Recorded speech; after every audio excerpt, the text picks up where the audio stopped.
तोड़ मरोड़ कर देश के अंदर एक ऐसा नफरत का बीज बोना चाह रहे हो जिससे जो है दो लोगों के बीच में बैठकर बात करना मुश्किल हो जाए। सवाल पूछते हैं इलेक्शन कमीशन से, जवाब देती है भारतीय जनता पार्टी। इसका मतलब दोनों के बीच में साठ गांठ है। जमाने में ब्रिटिश सरकार के खिलाफ जो है इनकलाब जिंदाबाद का स्लोगन था। बच्चा बच्चा आज कह रहा है वोट चोर गद्दी छोड़, नरेंद्र काम सरेंडर। उसूलों पे जो आँच आ जाए तो टकराना जरूरी है, जिंदा हो तो जिंदा नजर आना जरूरी है। नमस्कार, आप देख रहे हैं लाइव टीवी इंडिया और मैं आपके साथ जुनैद अंसारी। अभी हम सदाकत आश्रम में मौजूद हैं और अभी आज जो है दिन भर में एक CWC की मीटिंग हुई है, ऐतिहासिक मीटिंग, क्योंकि आज़ादी के बाद कभी भी बिहार में ये मीटिंग नहीं हुई। तो क्या इसके मायने थे? क्योंकि चुनाव से ठीक पहले ये मीटिंग कई सवाल खड़े करते हैं। तो हमारे साथ डॉक्टर अब्दुल फहर शाजली जी मौजूद हैं, इनसे बातचीत करें। सर पहले बस स्वागत है। शुक्रिया। सर पहले तो ये बताएंगे आज जो मीटिंग हुई इसके क्या मायने हैं और क्या क्या बड़े फैसले लिए गए? आज़ादी के बाद, जैसा कि आप जानते हैं कि आज़ादी के बाद पहली बार बिहार में कांग्रेस पार्टी ने CWC की एक्सटेंडेड मीटिंग रखी। ये इस बात का एक इशारा है कि बिहार ने स्वतंत्रता संग्राम के आंदोलन को शुरू किया और अब कुछ उसी तरह के एक मूवमेंट की ज़रूरत है। बिहार के छवि को बदलने को, बिहार के दर्द को महसूस करने को। बिहार, चूँकि हम लोग खुद बिहार के एक बाढ़ग्रस्त क्षेत्र से आते हैं और पलायन को हम लोगों ने महसूस किया है। हम लोग 20 साल यूपी में रह के पढ़े और किस तरह की समस्याएं हम लोगों ने वहाँ झेली हैं। हमारा हमेशा सपना होता था कि काश हमारे यहाँ भी एक सेंट्रल यूनिवर्सिटी होती, काश हमारे यहाँ भी इंडस्ट्री होती, काश हमारे माँ बाप जो है अपने घर से 1100-1200 किलोमीटर दूर नहीं जाते, परिवार से नहीं बिछड़ते, अपनों के साथ रहते, अपनों के साथ जीते, अपनों के साथ मर जाते। और ये तभी मुमकिन हो पाता था। अब बिहार एक इतिहास को दोहराना चाहता है। कांग्रेस के समय में पेपर की फैक्ट्री थी, चीनी मिल था, हमारे सहरसा में पेपर की फैक्ट्री थी, हमारे यहाँ भागलपुर में का सिल्क जो है पूरे देश विदेश में जाता था। और जो एग्रीकल्चर रिफॉर्म किए गए, जो हरित क्रांति, ग्रीन रेवोल्यूशन जो हुआ, उसके अलावा ये सब कुछ किया किसने? जब देश आज़ाद हुआ था तब एक सुई की फैक्ट्री नहीं थी हमारे देश में। आज सुई से लेकर हवाई जहाज तक हम बना रहे हैं। ये इतने बड़े बड़े संस्थान, IIT, IIM, इसरो, जो कि आज मोदी जी चंद्रयान की बात करते हैं, इसरो किसने खोला? और सबसे बड़ी चीज़ है सामाजिक न्याय।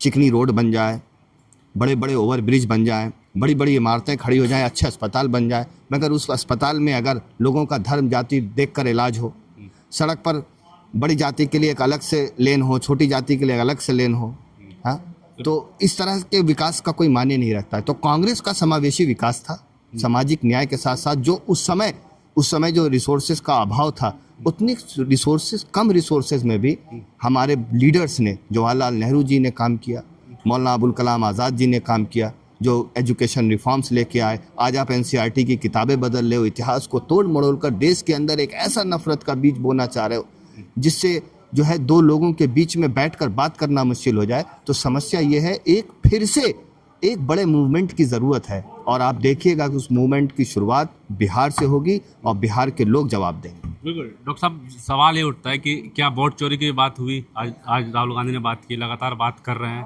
तो क्या उस पर और कोई नया कदम और कोई बड़े खुलासे करने वाले हैं क्या राहुल गांधी? देखिए, वोट चोरी कोई खुलासा या कोई बात नहीं है। अब ये एक फैक्ट है, अब ये एक तथ्य है और इस तथ्य से लोग घबराए हुए हैं, जिसका जवाब ये है कि हम सवाल पूछते हैं इलेक्शन कमीशन से, जवाब देती है भारतीय जनता पार्टी। इसका मतलब दोनों के बीच में साठ गांठ है। चोर चोर मुसेरे भाई। तो वोट चोरी तो स्पष्ट हो गई है और देश की जनता के बीच में आज वोट चोर गद्दी छोड़ एक नारा, एक स्लोगन बन चुका है। बिल्कुल वैसा ही स्लोगन जो किसी जमाने में ब्रिटिश सरकार के खिलाफ जो है इनकलाब जिंदाबाद का स्लोगन था। बच्चा बच्चा आज कह रहा है वोट चोर गद्दी छोड़।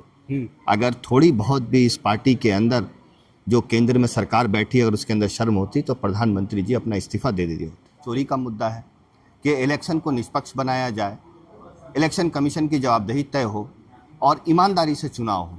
जब चुनाव ही ईमानदारी से नहीं होगा तो फिर सरकार भी बेमाने है। वो सरकार खुद अपने आप में, उस सरकार का कोई क्रेडिबिलिटी नहीं है जो बेईमानी के वोट से चुनी जाए। तो सीटों के बंटवारे को लेकर भी कुछ बात चली, क्योंकि जो इंडिया गठबंधन में कहीं ना कहीं बिहार के चुनाव को लेकर उससे पहले कुछ गड़बड़ हो रही है। कुछ जो कांग्रेस है इतनी सीटें मांग रही है, लेकिन उधर राजद की तरफ से कह रही है इतनी सीटें नहीं। इसकी भी बातचीत हुई है कुछ आज यहाँ पे? देखिए, एक चीज़ तो स्पष्ट है कि हम गठबंधन जब कर लेते हैं तो हम गठबंधन धर्म को निभाते हैं, और उसके लिए जिस तरह का जनता ने राहुल गांधी के ऊपर विश्वास जताया है, अगर हम सम्मानजनक सीट नहीं लेते हैं तो कहीं ना कहीं जनता के साथ विश्वासघात होगा, क्योंकि जनता आप देख रहे हैं कि हम बुलाते नहीं हैं, वो चल कर आ जाते हैं। उनको एक भरोसा है राहुल गांधी के चेहरे पर कि ये आदमी बिहार का कल बदल सकता है। तो हम एक सम्मानजनक सीट, हर पार्टी लेती है, हम भी लेंगे, और इसके लिए सम्मानजनक सीट के लिए हम लोग अपनी बात रखेंगे। मगर ये है कि उन सब से ऊपर बिहार को बचाना ज़रूरी है, बिहार को एनडीए के षड्यंत्र से बचाना है। अगर कहीं थोड़ा बहुत समझौता करना पड़ेगा तो हम लोग उस समझौता को भी पीछे, क्योंकि हमारा मुद्दा बड़ा है, बिहार का भविष्य सबसे ऊपर है, 2-4 सीट से ऊपर बिहार का भविष्य है, उसे बचाना ज़रूरी है। उसके लिए अगर कोई समझौता करना पड़ेगा तो मुझे लगता है कि हमारे पार्टी के जो सीनियर लीडर हैं वो सब कुछ ध्यान में रखते हुए, मगर हम अपने आत्मसम्मान से भी समझौता नहीं करेंगे। सम्मानजनक सीट हमको चाहिए और वो हम लेके रहेंगे। ये क्रांति की धरती है बिहार, और कांग्रेस के बड़े नेता ये भी कह रहे हैं कि ये आज मीटिंग हुई है, ये दूसरी क्रांति है, इसकी शुरुआत भ्रष्टाचार से, और भ्रष्टाचार का ये रूप अभी आप देख लीजिए कि आप किसी भी सरकारी ऑफिस में चले जाइए, जैसे जन्म प्रमाण पत्र 30 रुपया में बनता है, राशन जो है ये 4-4, ये तो हमारा ही लाया हुआ था ना, जो घर घर आज आप राशन बांट रहे हो, जिसके ऊपर मोदी जी का ठप्पा लगा के आप 4 किलो अनाज दे रहे हैं, ये तो हमारा ही राइट टू फूड लाया हुआ है। हमारी योजनाओं का नाम बदलने के तो ये एक्सपर्ट हैं, ये सड़कों के नाम बदल देते हैं, रेलवे स्टेशन का नाम बदल देते हैं, है ना। ये किसी दिन भारत का नाम अमेरिका ही रख देंगे, और अफसोस उस बात का होता है, कुछ लोग उसको भी जस्टिफाई करेंगे, कुछ लोग कहेंगे हाँ ठीक है। बहरहाल, तो कहने का मतलब ये है कि जो भी चीज़ है वो लड़ाई जो है वो आम आदमी की लड़ाई है। स्वतंत्रता संग्राम किस चीज़ की लड़ाई थी? एक आम आदमी को अधिकार देने की। वो अधिकार क्या था? वो वोट का अधिकार था। आज प्यून से लेकर प्रधानमंत्री बनने तक का सपना जो है कोई भी आदमी देख सकता है अपने अपनी क्षमता के हिसाब से, मगर कोई भी आम आदमी जो है राष्ट्रपति बनने का ख्वाब देख सकता है, कोई भी आम आदमी जो है वो एमपी एमएलए का चुनाव लड़ सकता है। निर्दलीय की व्यवस्था है, ये व्यवस्था हमारे बुजुर्गों ने, हमारे फाउंडिंग फादर्स जो कॉन्स्टिट्यूशन के थे उन्होंने दिया है। ये लोग कॉन्स्टिट्यूशन का पन्ना ही फाड़ देना चाहते हैं। तो इसी चीज़ की आज़ादी लड़ाई है। डॉक्टर साहब, एक बिहार चुनाव से ठीक पहले पूरी बीजेपी ताल ठोक रही है कि जीएसटी में कम किया, जीएसटी 0.2, उसका कितना असर पड़ेगा? अरे यार, ये तो पहले बात हो गई कि किसी को जो है एक क्या बोलते हैं कि एक होटल पे आदमी खाना खाने गया, मैं आपको एक वाकया सुनाता हूँ। तो उससे कहने लगा कि भाई ऐसा है कि 5 मिनट बाद वो बोला कि भाई खाना लाओ, तो बोला कि अरे अच्छा खाना खाना है तो कम से कम आधा घंटा वेट करना होगा, हमारे यहाँ स्पेशलाइज कुक है। ये सब कह के उसको भ्रमित करके रखा 1.5 घंटा में। 1.5 घंटा बाद जो है जब उसके पेट में चूहा बिल्ली कूदने लगा तब जाके खाना ला के रख दिया। तो उस समय जैसा भी खाना ला के रखे, उसमें सूखा चना भी मेवा लगेगा, क्योंकि भूख का लेवल इतना हाई है। तो जनता को इन्होंने इतना त्रस्त कर दिया जीएसटी से, लाखों लोगों के कारोबार पिट गए, लाखों लोगों के कारोबार बंद हो गए। मिडिल क्लास तो तबाह हो गया इस सरकार में। जो मिडिल क्लास व्यापारी था उसका कोई अस्तित्व ही नहीं बचा। अब ये तो कैपिटलिज्म है। कैपिटलिज्म, आप 1 रुपए में जो है क्या बोलते हैं 1000 एकड़ ज़मीन आपने दे दिया। ये सब मुद्दे हैं। ज़मीन जंगल किसका है? वो जगह किसकी है? आप अपने अरबपति सेठों का जो है मुंह भरने में लगे हुए हैं। दूसरी बात, ये रिफॉर्म नहीं है, इसको कहना चाहिए कि रिपेंटेंस यानी पछतावा। ये बात राहुल गांधी जी ने पहले ही कह दी थी कि GST means Gabbar Singh tax. This tax will destroy the economy of India, and it happened, it destroyed, economy has been collapsed. लेकिन आप तारीफ देख रहे, करोड़ों रुपए एड में प्रचार किया, हर भारतीय जनता पार्टी का प्रवक्ता, नेता, पोस्टर, ट्विटर, हर जगह तारीफ। ये तो वो लोग हैं जो ट्रंप की जीत का जश्न मना रहे थे।